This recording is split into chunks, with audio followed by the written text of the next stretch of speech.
महोदय, माननीय सभापति महोदय जी, कल भारतीय क्रिकेट टीम ने वर्ल्ड कप जीता है। हम लोग सदन की ओर से भारतीय क्रिकेट टीम के जांबाजों को सब बहुत बहुत बधाई देते हैं वर्ल्ड कप जीतने के लिए।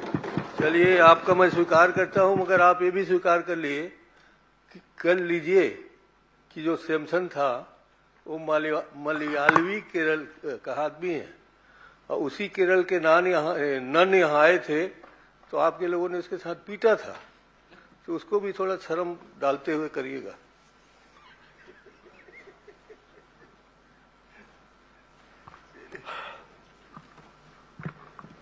एक उल्लेख है, जैसा कि आप सभी माननीय सदस्य अवगत होंगे कि समूचे विश्व में राष्ट्रकुल दिवस प्रतिवर्ष मार्च माह के दूसरे सोमवार को मनाया जाता है।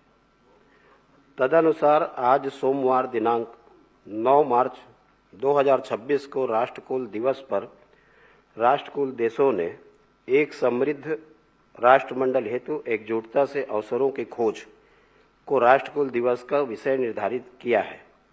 राष्ट्रकुल देश ब्रिटिश साम्राज्य का हिस्सा रहे 56 स्वतंत्र देशों का एक संघ है। विश्व की लगभग 1/3 आबादी, जिनमें धर्मों, जाति, संस्कृति, संप्रदाय एवं परंपराओं को मानने वाले नागरिकों का समूह राष्ट्रकुल में सम्मिलित है। इसका मुख्य उद्देश्य लोकतंत्र, साक्षरता, मानवाधिकार, बेहतर प्रशासन, मुक्त व्यापार और विश्व शांति को बढ़ावा देना है।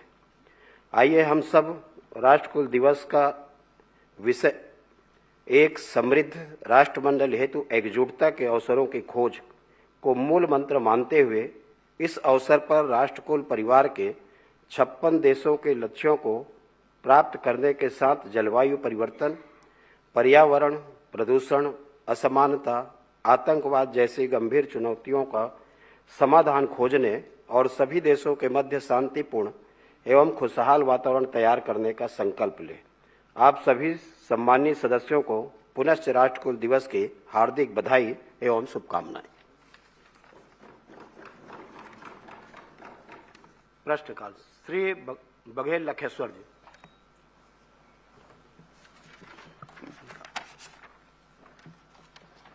सभापति महोदय,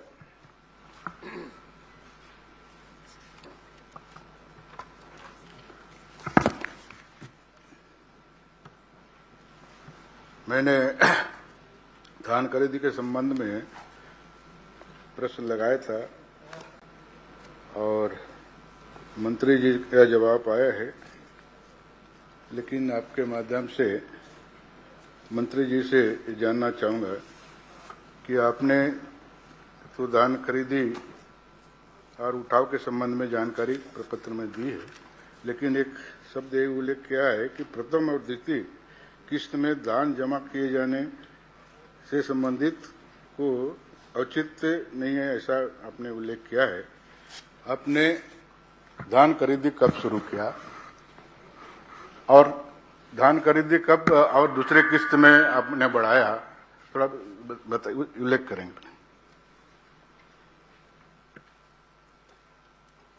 माननीय अध्यक्ष महोदय, हमारे बहुत ही वरिष्ठ सदस्य बस्तर संभाग के धान खरीदी के संबंध में जानकारी चाहे माननीय सभापति महोदय, उसकी जानकारी दिया गया है। माननीय सभापति महोदय, बस्तर संभाग में कुल पंजीकृत कृषक हैं 2,72,641।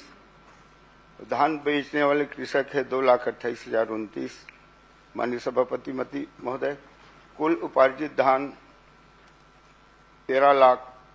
13.74 लाख मीट्रिक टन ये खरीदी हुआ है। माननीय सभापति महोदय, मैंने पूछा था कि आपने धान खरीदी कब शुरू की और कब उसका समाप्त था और दूसरी किस्त में कब खरीदे, वो वाली बात पूछी। आपने बताया कि प्रश्न औचित्य नहीं होता, तो मैं बोला कब शुरू किए थे और दूसरी किस्त में कब खरीदे। माननीय सभापति महोदय, धान खरीदी 15 नवंबर से शुरू किया गया था। माननीय अध्यक्ष महोदय, जो 31 जनवरी तक के चला माननीय अध्यक्ष में, और उसके बाद कुछ जो सत्यापन हुआ था, कुछ टोकन कटा था, वो बच गया था माननीय अध्यक्ष महोदय। तो माननीय मुख्यमंत्री के द्वारा फिर से किसानों के मांग पे फिर से 5 एवं 6 फरवरी को समय दिया गया अध्यक्ष महोदय, और ये 2 दिन खरीदी और हुआ है। धन्यवाद। लेकिन आपके लक्ष्य धान खरीदी की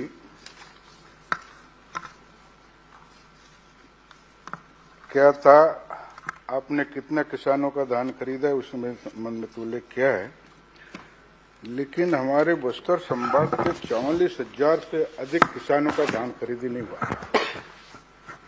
वो ऐसे कौन से किसान है जिनका क्या कारण से धान खरीदी नहीं हुआ, और कितने वनाधिकार पट्टाधारी थे, कितना ऋणी थे, कितना अऋणी थे, वो थोड़ा इसको स्पष्ट करेंगे।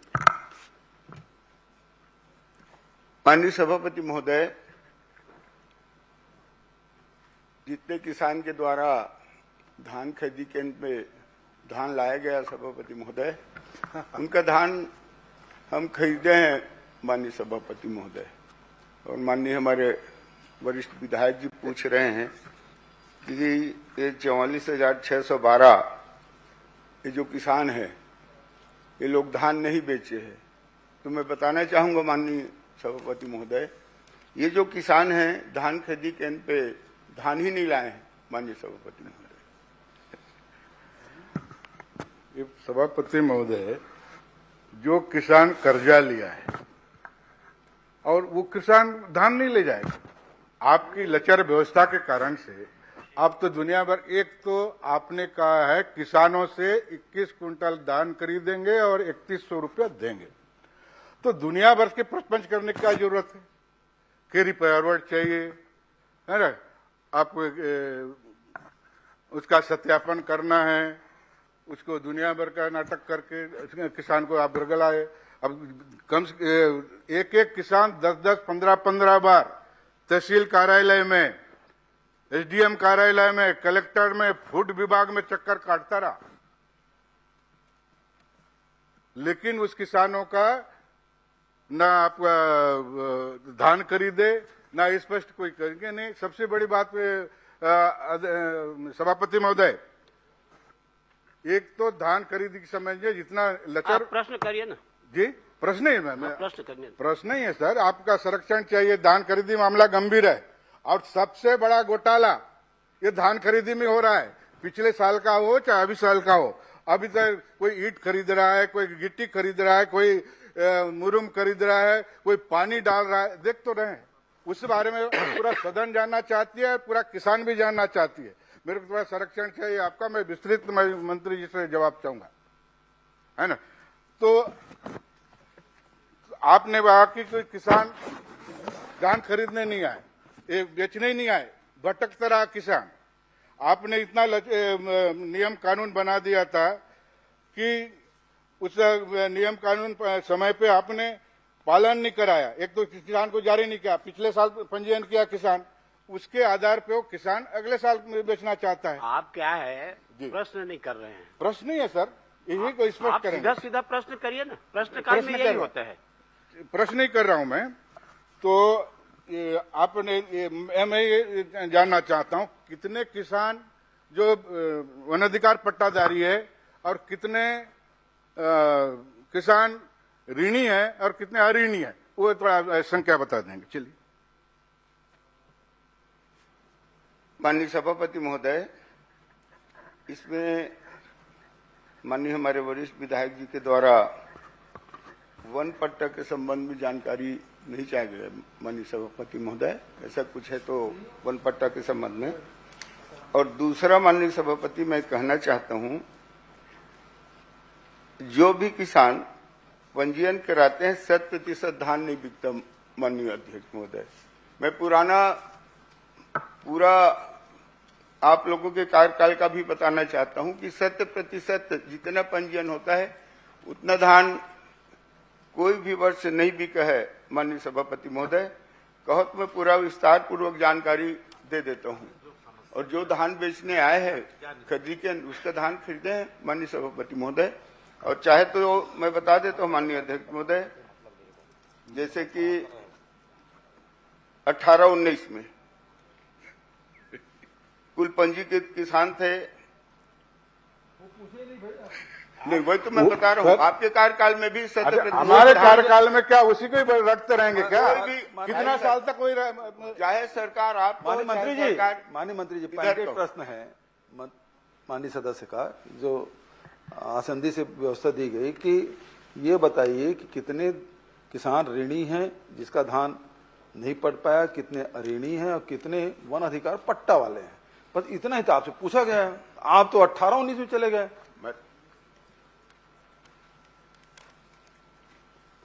माननीय सभापति महोदय, ये प्रश्न देख लीजिए सभापति महोदय, जितना ऋणी है और जितना अऋणी है, मैं एक ही लाइन में कहना चाहूंगा माननीय सभापति महोदय कि जो भी किसान खरीदी के धान बेचने आए उसका धान खरीदी किए हैं। और आपके प्रश्न में ऋणी अऋणी का जानकारी ही पूछा ही नहीं गया है। पूछे नहीं, पूरक प्रश्न पूछ रहे हैं। वन पट्टा के बारे में पूरक प्रश्न है। आप लीजिए, हम लोग सब कुछ साहब। क्वेश्चन में पूछेंगे तो पूरक क्या क्वेश्चन लगाएंगे? कितना ऋणी है कितना अऋणी है उतने बता दीजिएगा। कितना आवेदन आपका आया है वो बाजू से पूछ लीजिए, बाजू से पूछ लीजिए। माननीय सभापति महोदय, प्रश्न में ऋणी अऋणी का नहीं है, बाकी ऐसा नहीं है माननीय अध्यक्ष। नहीं, आप माननीय सदस्य को जानकारी लेकर के उपलब्ध करा देंगे, क्योंकि आपने पूछा नहीं, वास्तविक में प्रश्न उद्भुत नहीं होता। मेरे को उपलब्ध बात नहीं, जानकारी पूरा सदन जानना चाहता है कि कितना पूरा किसान छत्तीसगढ़ के बस्तर का ही नहीं, तो डिटेल दिया होता। आपके प्रश्न में है नहीं सर, इसलिए उद्भुत नहीं होता। लेकिन मैं मंत्री जी से आग्रह करता हूं कि आपको जानकारी लेकर के आप माननीय सदस्य को उपलब्ध करा दें, तो ज्यादा अच्छा रहेगा। ललित चंद्राकर जी, ललित चंद्राकर उपलब्ध करा दूंगा माननीय सभापति। ये हमारा कर लीजिए। जवाब नहीं आया सर, मैं हमारा कर एक लीजिए, भी जवाब नहीं आया सर, हमारा एक भी जवाब नहीं आया। हमारा दान खरीदे के संबंध में एक सीरीज आप कर लीजिए ना, बोल रहा हूं मैं, आप प्रश्न कर लीजिए, ये बोल रहा हूं मैं। माननीय मंत्री जी, अब माननीय आसंदी से ये व्यवस्था आ गया कि जो प्रश्न पूछे लखेश्वर जी वो उद्भूत नहीं होता, लेकिन लखेश्वर जी ने प्रश्न पूछा उसी में पूछ लेता हूं। उन्होंने लिखित में आपको कहा है कि कितने किसानों ने दूसरे किस्त में धान जमा किए तथा कितने किसानों ने धान जमा नहीं कर पाए, कृपया करके जिलावार बताएं। तो जमा किए हैं वो तो बता दिए, जमा नहीं किए वो किसान कितने हैं, नंबर 1। नंबर 2, इसमें ये बता दीजिए कितने समर्पण कराए आप और कितना बिना समर्पण के हैं। समर्पण कितने किसान कराए वो बता दें।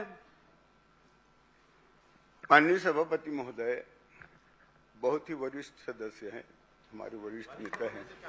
अब प्रश्न में नहीं तो उसको बताने की क्या जरूरत है? वरिष्ठ है, उसमें डाउट है क्या? इसमें समर्थन वो वरिष्ठ है, उसको सब जानते हैं, उसमें डाउट क्या है? हाँ, ये मैं बता देता हूँ माननीय नेताजी को।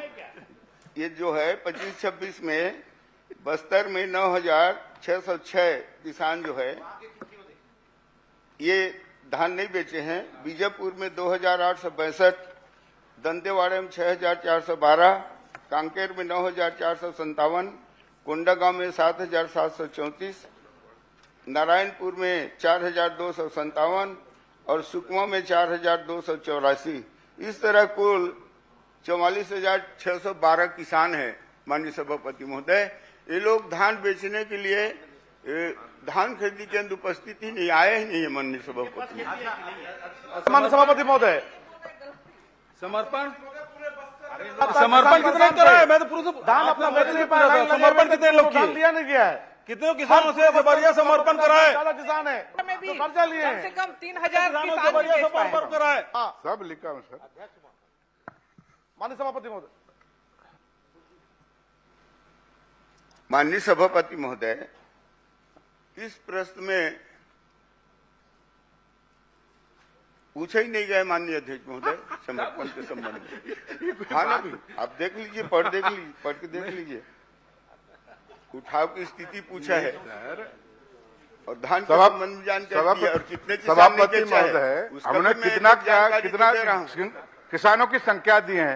प्रश्न देखो, आपका प्रश्न हो गया तब नहीं, नेताजी सर, मेरा पूछे हुआ हैं, नहीं है। उनके मेरा प्रश्न का जवाब उन्होंने आया नहीं। जवाब दे दिया। श्री ललित नहीं, चंद्राकर जी। सर मेरा जवाब नहीं आया है। अब सर ये बताइए कि समर्पण कराए ये इसमें कैसे उद्भूत नहीं होता? आप पूछ लीजिए ना उसको, मैं बोल रहा हूँ, आप पूछो ना आप, और मंत्री जी जवाब देंगे, मंत्री जो जी- जवाब उनके पास में है वो देंगे भाई जवाब। माननीय आपने सभापति कहा, महोदय, ये संख्या मैं- बता दिया आपने कि इसमें इतने किसानों ने दूसरे किस्म धान बेचा, फिर आपने ये बता दिया कि 44,000 किसान है जो धान नहीं बेचे।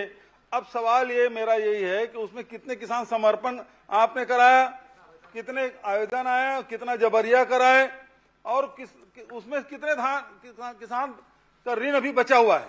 ये उनका मूल प्रश्न। मूल प्रश्न नहीं माननीय सभापति महोदय, मैं फिर भी कहना चाहूँ हमारे वरिष्ठ नेता, ये प्रश्न में है ही नहीं है जो आप पूछ रहे हैं। आपको अलग से उपलब्ध करा दूंगा। श्री ललित चंद्राकर, सभापति महोदय, एक आपका प्रश्न बढ़ नहीं गया। नहीं ललित नहीं चंद्राकर जी, नहीं मेरा उत्तर तो आया ही नहीं है सबसे। मेरा उत्तर आया नहीं, प्लीज आपका संरक्षण प्रश्न काल में यही है कि मूल प्रश्नकर्ता के बाद में जो सप्लीमेंट्री पूछा जाता है उसके बाद प्रश्न आगे बढ़ जाता है। ललित चंद्राकर जी, उठाव के संबंध में 2 शब्द करना है। Lalit please sir. चंद्राकर जी, माननीय अध्यक्ष महोदय जी के माध्यम से माननीय मंत्री जी से जानना चाहता हूं कि आपके द्वारा पत्र 12 में 42 ऐसे एजेंसी की जानकारी दी गई है जिसके द्वारा 1 से अधिक उचित मूल्य की दुकानें संचालित की जा रही है। छत्तीसगढ़ सार्वजनिक वितरण प्रणाली नियंत्रण आदेश 2016 कंडिका 9(4) के तहत उचित मूल्य की दुकानों का आवंटन किसी भी अभिकरण को एक उचित मूल्य की दुकान का आवंटन किया जाना है तथा किसी भी स्थिति में 2 उचित मूल्य की दुकानें से अधिक नहीं होनी चाहिए। परंतु दुर्ग जिले में खदान विभाग के द्वारा नियमों को ताक पर रखकर 11 एजेंसी को 2 से अधिक दुकानें दी गई है।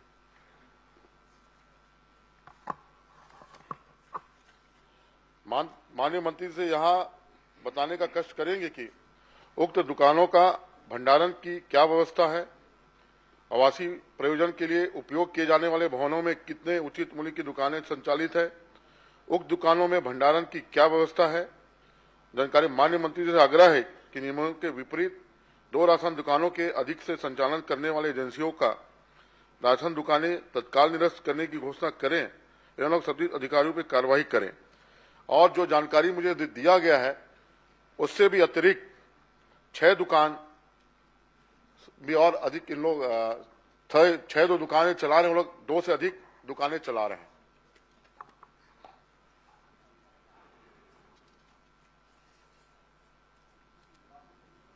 मंत्री जी, माननीय सभापति महोदय, दुर्ग जिला में ये जो 11 समूह है माननीय सभापति महोदय, ये 2 दुकान से अधिक चला रहे हैं।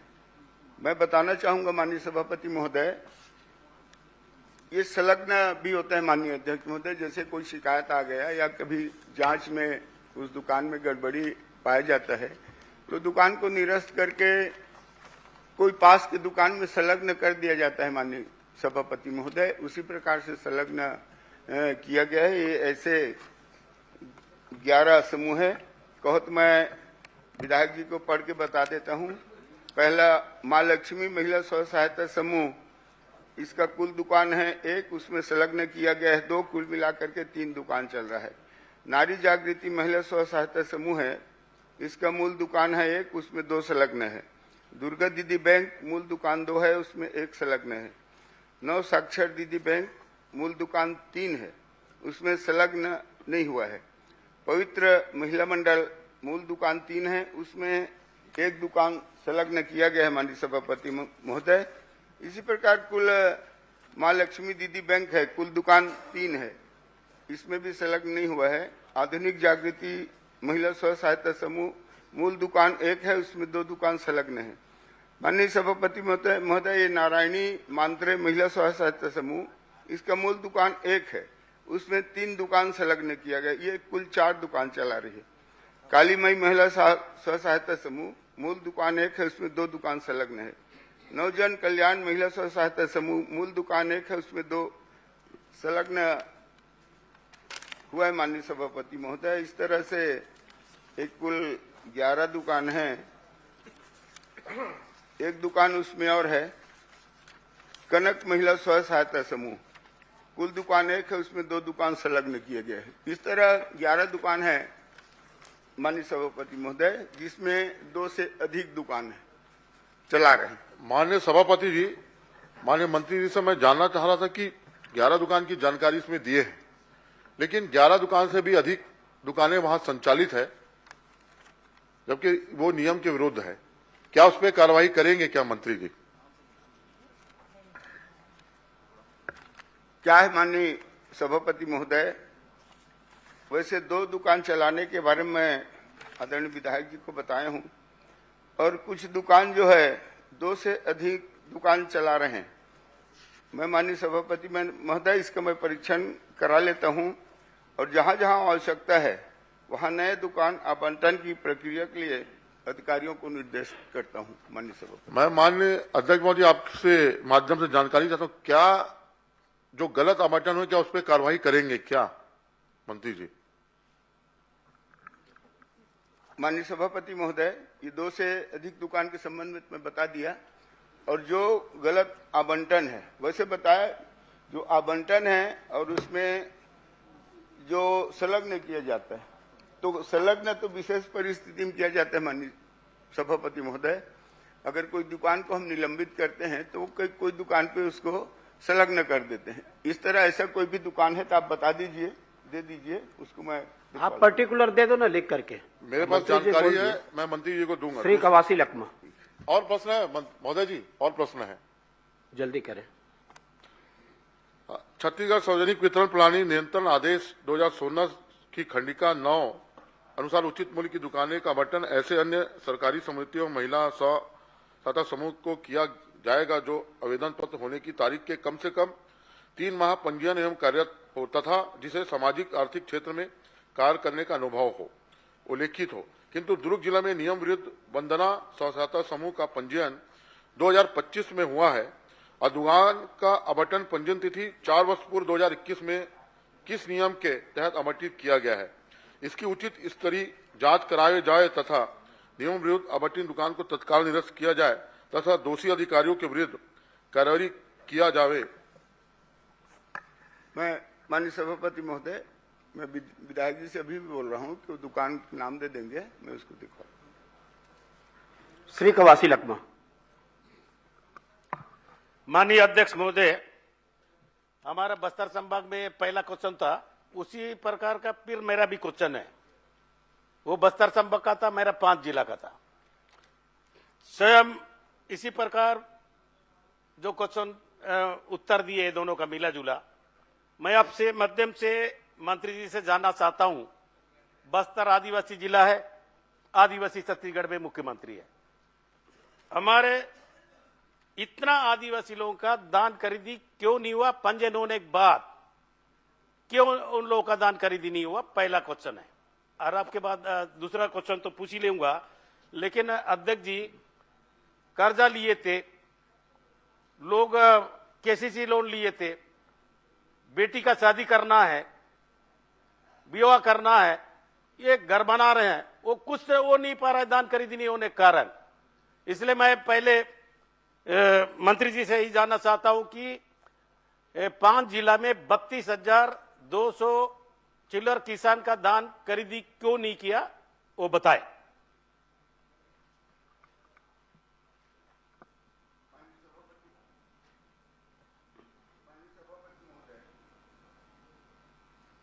माननीय सभापति महोदय जी, हमारे आदरणीय विधायक जी के द्वारा पूछा गया है कि धान खरीदी क्यों नहीं किया गया है।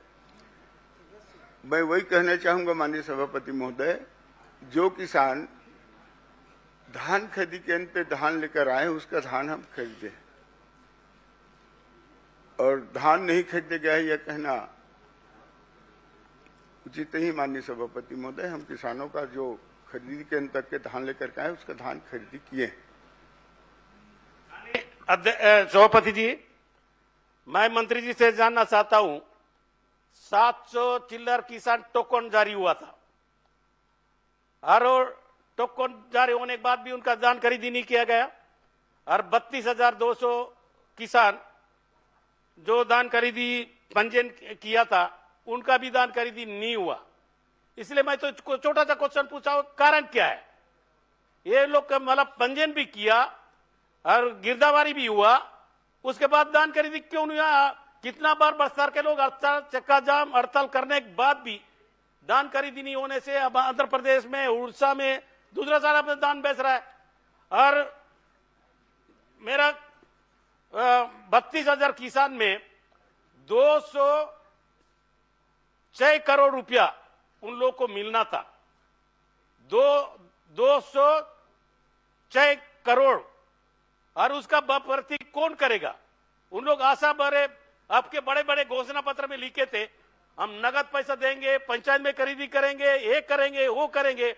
इसलिए किसान ज्यादा मेहनत किए थे अध्यक्ष जी, लोन लिए थे, खाद लिए थे, बीज लिए थे, पाला लगाए थे। उन लोग का क्या होगा? उनका कर्जा किसान पटाएगा? माननीय सभापति महोदय, हर साल ये प्रतिवर्ष की जो भी धान खरीदी होता है, जो ऋणी किसान है उनका भी धान खरीदी करते हैं माननीय सभापति महोदय, और वो खुद धान बेचने के लिए ही धान खरीदी के अनुपस्थित नहीं होता, तो उसका धान कैसे खरीदा जा सकता है माननीय सभापति महोदय? ऋणी किसान है जो ऋण लिए हैं, माननीय सभापति महोदय, जो ऋण लिए हैं माननीय सभापति वो लोग नगद में भी जमा किए। मैं पूरा उदाहरण रखा हूं, सभापति महोदय, पूरा झूठ है ये। उसको मैं बता दूंगा। लगातार किसान महोदय नारे बोल के भाषण देते हैं, धान का किसान का धान खरीदी करेंगे तो नलतनार कब बनेगा? बड़ा बड़ा भाषण रोज होता है, नलतनार बना रहे हैं, नलतनार छत्तीसगढ़ आता नहीं है, इतना कौन तो लिख दिया, नलतनार बन गया। धान खरीदी नहीं हुआ, इसका चूची है। मैं पटल पर रख देता हूं, गोल्लापल्ली का ये टोटल आदिवासी लोग है, दोरला जाति के लोग है। गोल्लापल्ली, किस्टाराम, बेजी, कोंटा, पूरा बस्तर का नहीं बता रहा हूं। मेरे विधानसभा का 3 खरीदी केंद्र है, किस्टाराम, गोल्लापल्ली, कोंटा, बेजी, ये लिस्ट है। उन लोग अभी तक दान रखा, दान रखने के बाद पटवारी जाता है, जांच करता है, उसको केस किए ऊपर से। तो एक क्या सरकार का नियम है? ये जो लोग दान बेच नहीं पाए, अभी उनको कर्जा पटाना है, से सरकार पटाएगा क्या? ये लिस्ट दूंगा।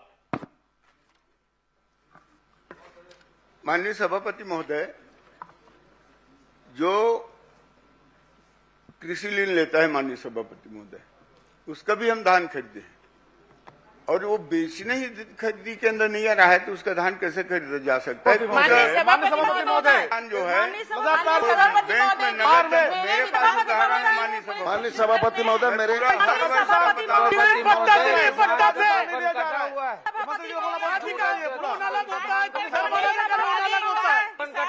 किसान के लिए माननीय सभापति महोदय, किसान बेचने गए कर्जा वाले, उसके बावजूद भी उसको समर्पण करवा दिए, पहले से धान नहीं बेच पाए मेरे क्षेत्र में। किसको बोलते हैं? सभापति आप भी किसान हो, यह पूरा छत्तीसगढ़ के लोग किसान बैठे हुए हैं।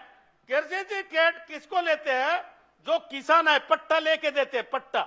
बिना पट्टा का उनके कर्जा नहीं मिलता है। शादी का कर्जा अलग होता है, घर का कर्जा अलग, लोन दुकान करने के लिए कर्जा अलग होता है। ये खाली दान खरीदने के लिए, दान लगाने के लिए, लेबर को देने के लिए लिया है। वो दान अभी घर में है, अगर जांच करेगा उसको लेंगे या दान लेंगे या कर्जा पटाएंगे, ये बताए।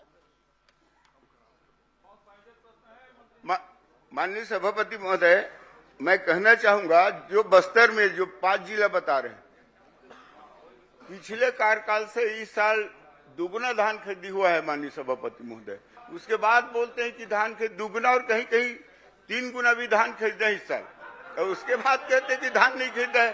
धान कैसे नहीं खरीदे है माननीय अध्यक्ष महोदय? 3 गुना कहां से हो रहा है? ये झूठ बोल रहा है कि नहीं अध्यक्ष सभापति जी? पूरा धान 900 लाख कुंटल धान खरीदी पूरा नहीं कर पाए, फिर डबल कहां से हुआ, ट्रिपल कहां से हुआ? ये झूठ बोल रहा है कि नहीं बता? देखिए, इसलिए मैं माननीय मंत्री जी, इसमें मैं जिम्मेदारी से बात कर रहा हूँ, सब दुर्लोपित किया मैं जिम्मेदारी से बात कर रहा हूँ। देखिए, जो धान का टोकन, सुनिए, कर्जा लिया है, उस घर में जांच करोगे?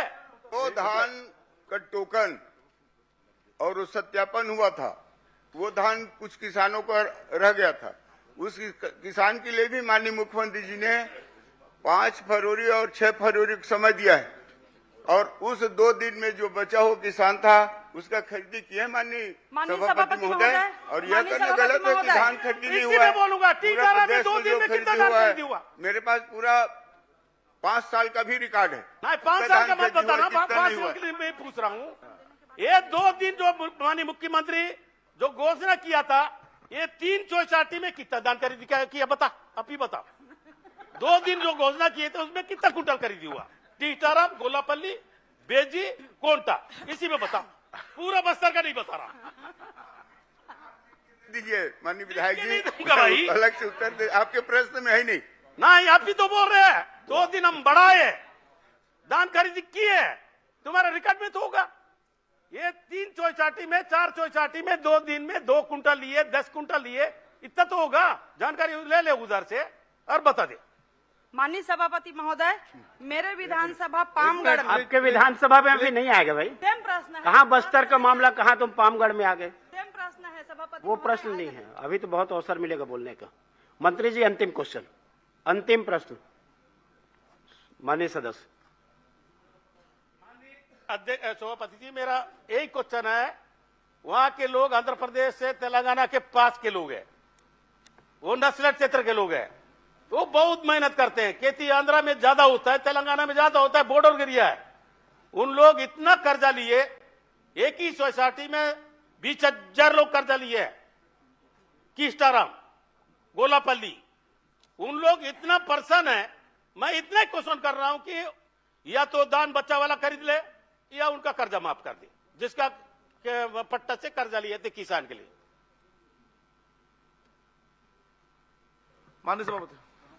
माननीय सभापति महोदय, अब हमारे विधायक जी पूछ रहे हैं, और मैं तो कहना चाहूंगा, जो धान बेचने आए समिति में उसका धान खरीदे हैं। मैं आज भी बोल रहा हूँ, अभी भी बोल रहा हूँ। माननीय सभापति पूरे धान आए हैं और उसका धान हम किसान खरीद लगातार वहाँ परेशान हो रहा था, धान लिया नहीं गया है। माननीय सभापति महोदय, और वो विधायक जी का जो प्रश्न उसमें उद्भुत नहीं होता।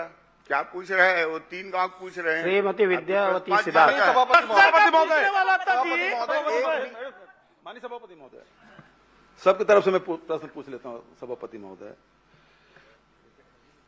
सबसे पहली बात तो ये है कि मंत्री जी ये कहना बंद करें कि जो किसान बेचने आए उसका हम लोग खरीदे हैं। आप तो भाई जाके घरों में किसानों को जो दूसरा या तीसरा टोकन लिए उसके घर में आप सत्यापन करने गए। दूसरी बात यह है टोकन कटने, मेरा प्रश्न ये है कितने किसान हैं बस्तर में, उसी 5 जिले जो प्रश्न पूछा है, कितने किसान हैं दूसरा टोकन कटा उसके बाद भी वो धान नहीं बेच पाए? मैं आपके प्रश्न में सीमित हूं। तीसरी बात यह है, दूसरा प्रश्न यह है, एक ही साथ सब मिला के दे दीजिए, ऐसे कितने किसान हैं जो लखमा जी ने कहा कि जो ऋणी हैं, टोकन कटा है, किसान धान बेचना चाहते हैं लेकिन वो किसान धान नहीं बेच पाए, इतने किसान कितने हैं? तीसरा प्रश्न इसी में एक साथ मिला दे दीजिएगा। तीसरा प्रश्न ये है जो ऋणी किसान हैं, मुख्यमंत्री जी ने बड़ी उदारता पूर्वक 2 दिन बढ़ाया था 5 और 6 तारीख को, उसके बाद भी किसान धान नहीं बेच पाए। तो जो किसान ऋणी हैं उन किसानों का धान ये सरकार खरीदेगी क्या, और नहीं है तो उनका कर्जा माफ करेगी क्या? ये प्रश्न है, इतना उत्तर दे दीजिए। माननीय सभापति महोदय, माननीय हमारे नेताजी भी 5 साल तक मुख्यमंत्री रहे।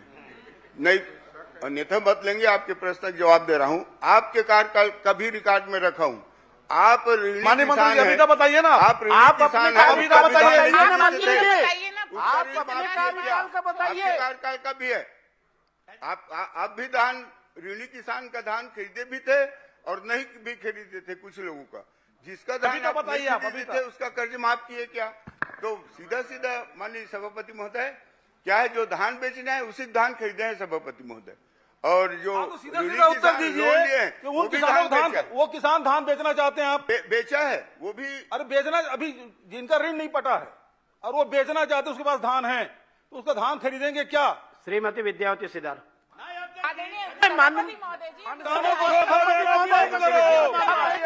बस्तर में आदिवासी लोग किसान परेशान है। संगीन मामला है। ये कोई बस्तर के जो क्वेश्चन आया, कोई क्वेश्चन का जवाब नहीं मिला। बंद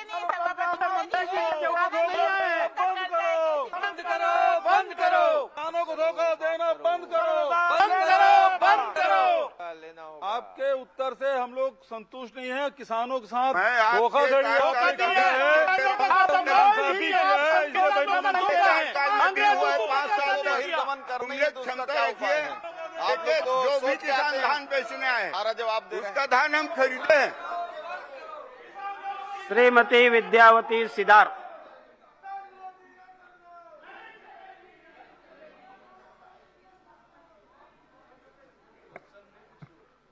विद्यावती सितार, आगे चलिए। श्रीमती विद्यावती सिदार। प्रबोध मिंज। माननीय सभापति जी, मैंने महिला बाल विकास की मंत्री महोदया से एक प्रश्न पूछा था, उसमें उन्होंने जवाब दिया है। विद्यावती जी इसीलिए सोच समझ के चक्कर में पड़ा करो। वो को खुद दूसरे के प्रश्न में पूछ लिए 3 बार भूपेश बघेल जी, और आपका मूल प्रश्न गया। अब जाओ पीछे पीछे। वो जनता ने इसीलिए भेजा है कि आपको प्रबोध मिंज जी। अपने क्षेत्र की बात रखने के लिए भेजा है। माननीय भूपेश सभापति बघेल जी। पीछे पीछे घूमने के लिए चुनाव भेजा है, चुन के आपको। ये पीछे मैंने नहीं भेजे दिव्यांग हैं, गलती हो गया। आपको पीछे पीछे होगा। घूमने के लिए चुन के नहीं भेजा है। अब वो दूसरे माननीय प्रश्न सभापति में जी, पूछेंगे। मैंने महिला बाल विकास माननीय मंत्री जी से दिव्यांग जनों के पदोन्नति के संबंध में सवाल पूछा था, और उन्होंने जवाब में ये कहा है कि पदोन्नति का जो नियम है, अधिनियम 2016 की धारा 34 के अनुसार प्रत्येक सरकारी स्थापन में नियुक्ति के दिव्यांगजनों द्वारा भरे जाने वाले जो पद हैं, उनके लिए आश्रित पदों के प्रत्येक समूह में कुल रिक्तियों की संख्या का 4% संदर्भित दिव्यांगजनों के लिए आरक्षित करेगी का प्रावधान है, तथा छत्तीसगढ़ दिव्यांगजन अधिनियम 2023 के नियम 27 में प्रत्येक सरकारी स्थापन में दिव्यांगजनों के नियोजन हेतु छत्तीसगढ़ शासन सामान्य प्रशासन विभाग द्वारा समय समय पर जारी निर्देश अनुसार आरक्षण रहेगा का प्रावधान है। लेकिन मूल प्रश्न के उन्होंने जवाब में कहा है कि उन्होंने जी नहीं का उत्तर दिया है। उसके साथ मैंने जो बताया उसको उन्होंने प्रतिस्थापित किया है।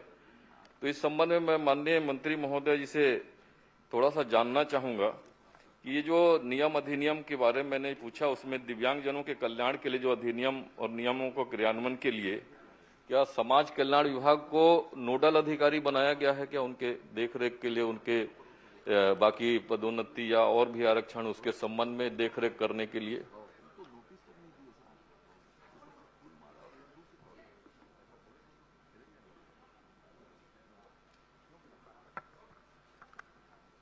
माननीय सभापति महोदय जी, माननीय सदस्य ने दिव्यांगजन से संबंधित प्रश्न किए हैं,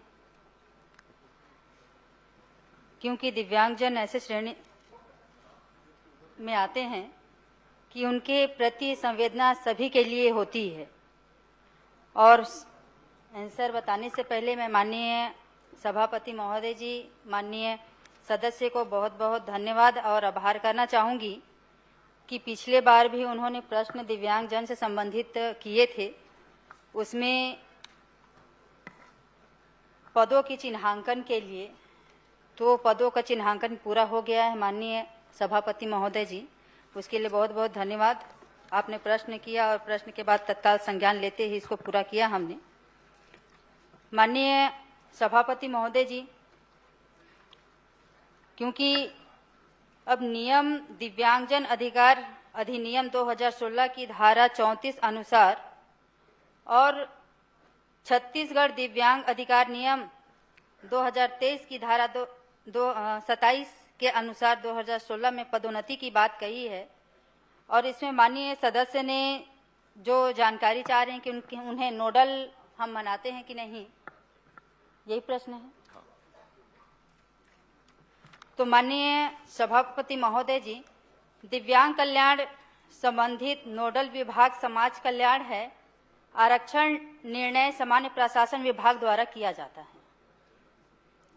माननीय सभापति जी, मैं माननीय मंत्री जी से इसी संबंध में ये जानना चाहूंगा। मैंने पदोन्नति के संबंध में पूछा था, लेकिन जवाब में आया है कि उसकी नियुक्ति और बाकी चीजों में उनमें आरक्षण 4% का प्रावधान है। लेकिन मैं थोड़ा सा इससे जानना चाहूंगा कि जो नियम अधिनियम है 2016 की धारा 34 के तहत और 2023 की धारा 27 के तहत किसी विभाग में जो सेवा में नियुक्ति की जाती है वो किस प्रकार की जाती है? यदि इसकी जानकारी हो तो बताएं, इसके बाद मैं आगे पूछूंगा। माननीय सभापति महोदय जी, क्योंकि दिव्यांग जन अधिकार अधिनियम 2016 की धारा 34 में जो 4% आरक्षण की बात हम कह रहे हैं माननीय अध्यक्ष महोदय जी, तो इसमें नियम मैं बताना चाहूंगी माननीय सदस्य को कि भारत सरकार द्वारा दिव्यांग अधिकार अधिनियम 2016 की धारा 34 अनुसार शासकीय सेवा के लिए प्रत्येक विभागों में दिव्यांग जनों के रिक्त पदों पर नियुक्त के लिए भरे जाने वाले पद न्यूनतम 4% का आरक्षण भारत सरकार के द्वारा प्रावधान किया गया है माननीय सभापति महोदय जी। लेकिन सभापति महोदय, मैं फिर से जानना चाहूंगा कि ये भर्ती और पदोन्नति के बारे में मैंने पूछा था, तो जो इन्होंने जवाब में कहा है कि इसमें जो भर्ती नियम है वो भर्ती के संबंध में कहा, लेकिन मैंने पदोन्नति के बारे में पूछा था और पदोन्नति के संबंध में उन्होंने आंसर में कहा है कि जी नहीं, इसमें कोई आरक्षण लागू नहीं है। तो मैं ये जानना चाहा, इसलिए मैंने जानना चाहा था कि भर्ती का तात्पर्य क्या है, उसमें भर्ती में किस प्रकार से भर्ती की जाती है, उसके बारे में यदि जानकारी हो। क्योंकि मेरी जानकारी के अनुसार ये जो जवाब उन्होंने दिया है वो विभाग के लोगों ने उनको गलत जानकारी उपलब्ध कराई है। और ये जो भर्ती के जो नियम है, नियम 6 में जो भर्ती का तरीका है, इसको मैं बताना चाहूंगा। इसमें जो प्रावधान दिया गया उसमें इन नियमों के प्रारंभ होने के पश्चात सेवा में भर्ती निम्नलिखित तरीकों से की जाएगी। पहला क में दिया है प्रतियोगी परीक्षा अथवा चयन के माध्यम से सीधी भर्ती के द्वारा। ख में दिया हुआ है सेवा के सदस्यों की पदोन्नति द्वारा। ग में दिया है ऐसे व्यक्तियों के स्थानांतरण द्वारा जो ऐसी सेवाओं के ऐसे पदों को मूल हैसियत में धारण करते हों जैसा कि इस विनिर्दिष्ट किया जावे। यही नियम सभी विभागों में भर्ती नियमों में उल्लेखित है। और चूंकि जब आरक्षण है केवल सीधी सीधी भर्ती यदि सीधी परीक्षा से होती है तो उसमें तो आरक्षण 4% दे रहे हैं, लेकिन अभी तक विभागों में चाहे कोई भी विभाग हो, इन विकलांगों को देखने वाला, उनके पदोन्नति करने वाला विभाग कोई नहीं है। और चूंकि नोडल अधिकारी, नोडल विभाग जो है समाज कल्याण विभाग है, तो समाज कल्याण विभाग को सारे विभागों को समन्वय करके ये हर विभाग में देखना चाहिए कि किस विभाग में पदोन्नति हुई, 4% का उनको जो प्रावधान उसको दिया जा रहा है अथवा नहीं दिया जा रहा है, इसमें कोई संज्ञान नहीं लिया गया है। और इसमें जवाब में भी कहा गया भर्ती सीधी भर्ती के बारे में बता दिया गया, लेकिन भर्ती का तात्पर्य पदोन्नति से भी पदों की भर्ती करना है। तो मैं ये जानना चाहता हूं कि ऐसे जो पदोन्नति से भर्ती किया जाना है उसको, इस भर्तियों को कब तक किया जाएगा? ऐसे जो विकलांग लोग हैं इनके लिए जो सुप्रीम कोर्ट ने भी इसमें निर्देश जारी किया गया। माननीय सभापति महोदय जी, सबसे पहले तो मैं माननीय सदस्य को अवगत कराना चाहूंगी कि जो प्रश्न में उन्होंने कहा है माननीय सभापति महोदय जी कि दिव्यांगजन अधिकार अधिनियम 2016 की धारा 34 एवं छत्तीसगढ़ दिव्यांग अधिकार नियम 2023 की धारा 27 के अनुसार 2016 से पदोन्नति की बात की है, लेकिन आरक्षण अगर हम सीधी भर्ती में देते हैं माननीय सभापति महोदय जी, तो भारत सरकार के द्वारा 4% का आरक्षण का प्रावधान है। लेकिन माननीय अध्यक्ष महोदय जी, छत्तीसगढ़ दिव्यांग अधिकार अधिनियम 2016 की धारा 2000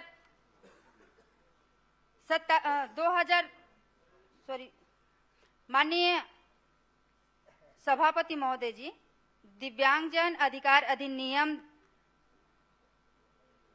की धारा 2016 की धारा 27 में इसमें नियम का प्रावधान है, क्योंकि भारत सरकार 4% दे रहा है, लेकिन हमारा छत्तीसगढ़ राज्य दिव्यांगजन अधिकार अधिनियम के तहत 7% का आरक्षण का प्रावधान किया गया है। माननीय सभापति महोदय जी। माननीय सभापति महोदय, मैं तो केवल पदोन्नति के बारे में जानना चाह रहा हूँ। भर्ती का तात्पर्य पदोन्नति से भी पदों को भरना है। आप माननीय सभापति महोदय जी, मैं भी मंत्री जी एक मिनट, आप क्या है उसको स्पेसिफिक ये पूछ लीजिए कि भर्ती का जो प्रक्रिया है, जो नियम है, उसमें सीधी भर्ती केवल आता है कि पदोन्नति भी से लिया जाता है, वो भी उसमें आता है। और वो पूछ लीजिए उसको, यदि वो आता है तो उसमें इन्होंने पदोन्नति का किया है क्या शामिल उसमें, इतना पूछिए ना आप उसको। माननीय मंत्री महोदय, मैंने वही सवाल पहले पूछा था कि नियम जो बता रहे थे आप, धारा 2016 की धारा 34 का जो नियम है और 2023 की धारा 27 के विभाग में जो सेवा की नियुक्ति का जो प्रकार कैसे की जाती है, वो इसीलिए मैंने पूछा था कि इसमें जो इस नियम है, इसके नियम में जो भर्ती का प्रावधान है वो केवल सीधी भर्ती के लिए भी है या पदोन्नति से भर्ती का भी प्रावधान है, इसका जवाब दीजिए। जी माननीय सभापति महोदय जी, क्योंकि भारत सरकार ने ये तय किया है कि समुचित सरकार अपने समय समय पे पदोन्नति के लिए निर्णय ले सकता है, तो हमारे छत्तीसगढ़ राज्य ने 3% आरक्षण का प्रावधान किया गया है पदोन्नति में। नहीं, मैंने पूछा, माननीय मंत्री जी इस बात का जवाब देंगे कि सीधी भर्ती में तो आप भर्ती कर ले रहे हैं, लेकिन जो पदोन्नति से 4% जो भर्ती करना है, वो भर्ती आज तक क्यों नहीं है और कब किए जाएंगे इसमें? जी माननीय सभापति महोदय जी, क्योंकि पदोन्नति में 4% नहीं है, हमारा राज्य सरकार 3% का प्रावधान किया गया है। और पदोन्नति के लिए माननीय सभापति महोदय जी, पदोन्नति के लिए अभी तक विभाग के द्वारा एक भी नहीं किया गया है, क्योंकि जब पदोन्नति होता है तो मूल प्रश्न तो यही है ना कि आप खुद बता रहे हैं कि नहीं हुआ है, तो मूल प्रश्न माननीय सदस्य का वही है कि क्यों नहीं हुआ है। जब सीधी भर्ती में 4% का प्रावधान है, उसको आपने शामिल कर लिया है कि राज्य केंद्र सरकार के द्वारा उसको अनुमोदित हो गया है, यहाँ छत्तीसगढ़ में उसका लाभ मिल रहा है नहीं मिल रहा है, इतना ही उसका प्रश्न है। अभी तक माननीय सभापति महोदय जी, पदोन्नति में 3% का आरक्षण का प्रावधान है, लेकिन अभी तक एक भी पदोन्नति नहीं हुआ है। माननीय सभापति जी, ये राजपत्र है मेरे पास और सुप्रीम कोर्ट का आदेश है। सुप्रीम कोर्ट ने कहा है, गाइडलाइन दिया है कि ये जो आरक्षण है, ये इसको 3% जो कह रहे हैं उसको 4% करने का ये आदेश भी सुप्रीम कोर्ट के द्वारा एक प्रकरण में दिया गया। यदि इसकी जानकारी माननीय मंत्री महोदय को ना हो गई तो मैं उसको भी उपलब्ध करा दूंगा, और इसलिए मैंने 4% का बात कहा था। और ये पदोन्नति में भी ये कब तक कर दिए जाएंगे, आप कह रही हैं 3%, तो 4% को भी आप देख लें, संशोधन में जो उसमें कर लें जो भी आवश्यक है। इसके लिए मुख्य सचिव ने भी पत्र लिखा था, उसको देख लें। और तीसरा, मैंने एक सवाल ग में पूछा था कि यदि इसके संबंध में, पदोन्नति के संबंध में, भर्ती के लिए इसमें कितने आवेदन प्राप्त हुए हैं, उसे माननीय मंत्री महोदय जी ने जवाब में जी नहीं कहा है, कोई आवेदन 2022 में उपलब्ध नहीं हुए हैं। तो मैं उनकी जानकारी संज्ञान में भी दे दूं। मैंने खुद, मेरा पत्र है एक ऐसे सेवक के लिए जिन्होंने पदोन्नति के लिए आवेदन विभाग में दिया था, मैंने मुख्य सचिव को भी लिखा था, लेकिन उसपे अभी तक इसके जवाब गलत इनको विभाग के अधिकारियों ने दिया है, उसको भी संज्ञान लें। और ये भर्ती कब तक 4% के आधार पर पदोन्नति में करेंगे, कोई समय सीमा हो तो इसके लिए बता दें, 1 महीने में, 2 महीने में, 3 महीने में इसको कर लिया जाएगा। क्योंकि पिछले सदन में मैंने इसी से संबंधित विकलांगों के संबंध में 1 साल पहले पूछा था, लेकिन 1 साल के बीच में अभी तक कोई कार्रवाई नहीं हुई। माननीय मंत्री महोदय इसमें बताएंगे, समय सीमा बताएंगे। माननीय सभापति महोदय जी, क्योंकि पदोन्नति की बात माननीय सदस्य कह रहे हैं कि पदोन्नति भारत सरकार के द्वारा 4% का है, लेकिन ऐसा नहीं माननीय अध्यक्ष महोदय जी, 3% का ही वो भारत सरकार समय समय पे सरकार तय कर सकती है। तो हमारा छत्तीसगढ़ राज्य दिव्यांगजन अधिकार अधिनियम के तहत 3% का प्रावधान रखा है। रही बात माननीय सभापति महोदय जी कि कब तक पदोन्नति कर लिए जाएंगे, माननीय सभापति महोदय जी, जब शासकीय सेवकों में, जब संपूर्ण सेवा काल में एक बार पदोन्नति देने का शासकीय सेवकों में प्रावधान होता है, लेकिन शायद अभी खुद लेना नहीं चाह रहे होंगे। पदोन्नति के विषय आए थे माननीय अध्यक्ष महोदय जी, लेकिन उन्होंने खुद जितने शासकीय सेवक माननीय सभापति जी कोई पदोन्नति लेना कैसे नहीं चाहेगा जो पदोन्नति के लिए मांग रहे हैं। माननीय सभापति महोदय जी, माननीय वरिष्ठ उसमें ना माननीय मंत्री जी एक मिनट, उसमें केवल 1 मिनट, आपके जानकारी में हो ना हो अलग बात है। आप अधिकारियों से एक बार निर्देशित कर दें, उसके एक बार जांच करा ले और जांच कराने के बाद में उसको यदि वो लागू होगा तो उसका प्रमोशन करें और माननीय सदस्य को आप अवगत करा देंगे। तो एक समय सीमा बता दें, उसका जानकारी उसकी जांच करा के विधिवत रूप से उसका पालन करें। सभापति महोदय, ये उच्च न्यायालय के जो निर्देश है बता दें, मान लो उसके जानकारी परिपालन में ये विभाग के द्वारा सर्कुलर भी जारी हुआ है, लेकिन उसके बाद कार्रवाई नहीं हो रही है। तो ये मैं जानना यही चाह रहा था वो हर कहीं भी रहे कि चाह रहे पदोन्नति के लिए निर्देश भी है, देना नहीं रहे तो घुमाते इसने अरे दिव्यांग में लद दे भाई। आप बैठिए। प्रमोद जी, तो माननीय मंत्री जी इसमें समय सीमा निर्धारित करें आप करना। अधिकारियों से जांच करा के उसको। माननीय होली का असर उतरा नहीं है, उसी का असर दिखाई दे रहा है। नहीं, होली उतर गया है।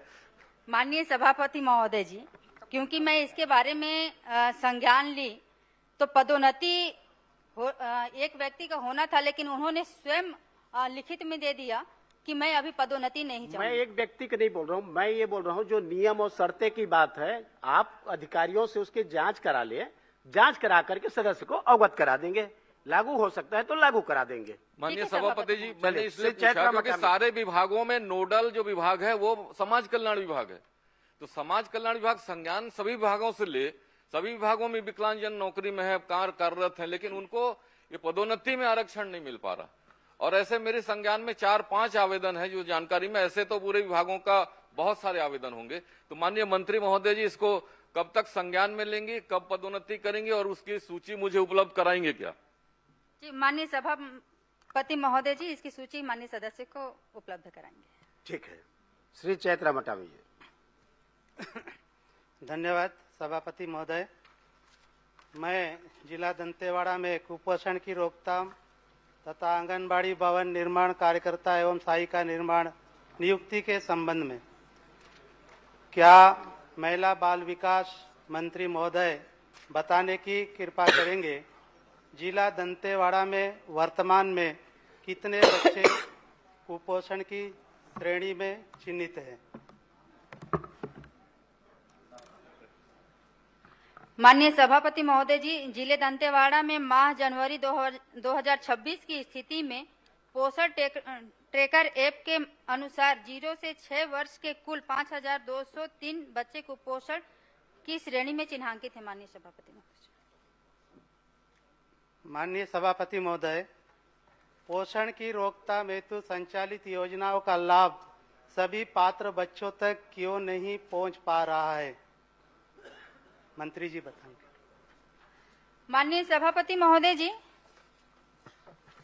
माननीय सदस्य ने कुपोषण से संबंधित सवाल किए ही, तो मैं माननीय सदस्य को अवगत कराना चाहूंगी कि कुपोषण के रोकथाम के लिए विभाग द्वारा अनेक प्रकार की गतिविधियां और उन्हें पूरक पोषण आहार, कुपोषण से मुक्त कार्यक्रम के लिए मुख्यमंत्री सुपोषण योजना संचालित किए जा रहे हैं, जिसके अंतर्गत जो पात्र हितग्राही हैं उन्हें हितग्राहियों को लाभ प्रदान किया जा रहा है। माननीय सभापति महोदय जी। सभापति महोदय, दंतेवाड़ा जिले में गर्भवती महिला एवं दात्री माताओं को पोषण आहार एवं सहायता राशि समय पर क्यों नहीं मिल पा रहा है? मंत्री जी बताने का। माननीय सभापति महोदय जी, दंतेवाड़ा जिले या हम कहें पूरे प्रदेश भर में गर्भवती महिलाएं हो, चाहे शिशुवती महिलाएं हो, चाहे हमारे बच्चे हैं, उनको समय समय पे रेडी टू ईट के माध्यम से, गर्म भोजन के माध्यम से, पोषण आहार के माध्यम से समय समय पे उन्हें आहार प्रदान किया जाता है। माननीय अध्यक्ष सभापति महोदय जी, रही बात सहायता राशि की, तो सहायता राशि माननीय सभापति महोदय जी, प्रधानमंत्री मातृ वंदन योजना के माध्यम से प्रथम संतान होने पे 5,000 रुपए 2 किस्तों में और दूसरी संतान अगर बेटी जन्म लेती है तो उसमें 6,000 रुपये एक मुश्त दिया जाता है माननीय सभापति महोदय जी। सभापति महोदय, सुरक्षित प्रसव एवं मातृ मृत्यु दर कम करने हेतु जिले में क्या विशेष कदम उठाए जा रहे हैं, मंत्री जी बताने की कृपा करें। माननीय सभापति महोदय जी, सुरक्षित प्रसव व मातृ मृत्यु दर कम करने के लिए स्वास्थ्य विभाग के समन्वय से गर्भवती महिलाओं का पंजीयन कर आयरन की गोली, गर्भ की जांच, टीटी का टीकाकरण, प्रदाय का संस्थागत प्रसव को बढ़ाने के लिए ये आप सब अटामे जी, आपने वो प्रश्न किया है वो आंगनबाड़ी भवन उसको पूछ लीजिए ना, बाकी तो सभापति महोदय, दंतेवाड़ा जिले में कितने आंगनबाड़ी केंद्र स्वयं के हैं और भवन एवं कितने बिना भवन के संचालित है? आपने इसमें दिया 817 स्वयं के और 245 किराए पर चल रहा है। इसको कब तक आप नया भवन दिलाएंगे, मंत्री जी बताने की कृपा करें। क्योंकि माननीय सभापति महोदय जी, भवन की जो संख्या है वो 816 है और किराए पे जो भवन विहीन है वे किराए के भवन पे भी चल रहे हैं, कुछ शासकीय भवन पे चल रहे हैं और सामुदायिक भवन पे भी चल रहे हैं। जो शेष हैं या आने वाले समय में माननीय सभापति महोदय जी जैसे बजट हमारे पास उपलब्ध होगी उस आधार पे हम धीरे धीरे करके स्वीकृत देंगे। श्री पुरंदर मिश्रा। धन्यवाद सभापति महोदय। क्या खाद्य मंत्री महोदय यह बताने की कृपा करेंगे कि राज्य में कितने जिला खाद्य अधिकारी एवं नागरिक आपूर्ति विभाग प्रबंधकों के विरुद्ध शिकायत जांच कार्रवाई चल रही है? कितने अधिकारी प्रबंधकों के ऊपर कार्रवाई हो चुकी है? क्या यह सत्य है कि जिन अधिकारियों के विरुद्ध गंभीर शिकायत चल रही है वो प्रमुख पद पर है? यदि तो किन कारणों से? प्रश्न करें ना, समय कम है। उतना तो पता नहीं हो गया, बताइए मंत्री जी। इसको पढ़ते नहीं, आप प्रश्न करिए मौखिक रूप से। जिन अधिकारियों के विरुद्ध विभागीय जांच की कार्रवाई प्रक्रिया में है, क्या उनके खिलाफ कार्रवाई करेंगे? बताइए। माननीय सभापति महोदय, माननीय विधायक जी का प्रश्न है। 2 खाद्य अधिकारी के विरुद्ध शिकायत है, एक का उसमें जांच चल रहा है, एक निलंबित है। उसी प्रकार कुल 9 नागरिक आपूर्ति निगम के प्रबंधक है माननीय सभापति महोदय, जिसमें 2 सेवानिवृत्त है और 2 निलंबित है और बाकी के ऊपर जांच चल रहा है। माननीय अध्यक्ष महोदय, जो हमारे विधायक जी के जो प्रश्न है उसे जांच होते तक वहां से हम अत्यंत हटवा देंगे। क्या नागरिक आपूर्ति निगम में शासन से स्थानांतरण नीति का पालन किया जाता है और क्या जाता है तो बताएं, क्योंकि मेरी जानकारी के अनुसार वहां शासन द्वारा स्थानांतरण नीति पर रोक है और उसके बाद भी कर्मचारियों का स्थानांतरण किया जा रहा है। माननीय सभापति महोदय, शासन की स्थानांतरण नीति का पालन के संबंध में माननीय विधायक जी पूछे हैं। यदि इस प्रकार किया जा रहा है तो मैं उस पर स्थानांतरण अवधि को छोड़कर के शेष अवधि में बगैर शासन के अनुमोदन उपरांत ही स्थानांतरण हो सके इसके लिए अधिकारियों को मैं निर्देशित देना चाहता हूं। माननीय सभापति, क्या उसमें न्यायोचित कार्रवाई करेंगे? जी माननीय सभापति महोदय, मैं स्पष्ट बता दिया हूं। इसमें आपके द्वारा जो जानकारी चाहा गया है उसके संबंध में, ट्रांसफर के संबंध में आज विशेष रूप से कार्रवाई करेंगे, ये पूछ रहा हूं मैं मंत्री जी। 12 महीना ट्रांसफर हो रहा है, इसके संबंध में आपका प्रश्न है, उसको बता दिया। वो शासन के नियम में है नहीं, उसके बाद भी आपका ट्रांसफर हो रहा है, बता दिया। उसके लिए अब शासन के पास अनुमोदन के लिए प्रकरण आएगा। तो गरीब मन के राशन कार्ड कटे है तो करो चिंता करा, स्पेशल आपको बता दिया मैं माननीय विधायक महोदय जी। धन्यवाद मंत्री जी, आप कार्रवाई कर दें, यही उम्मीद है। प्रश्नकाल समाप्त।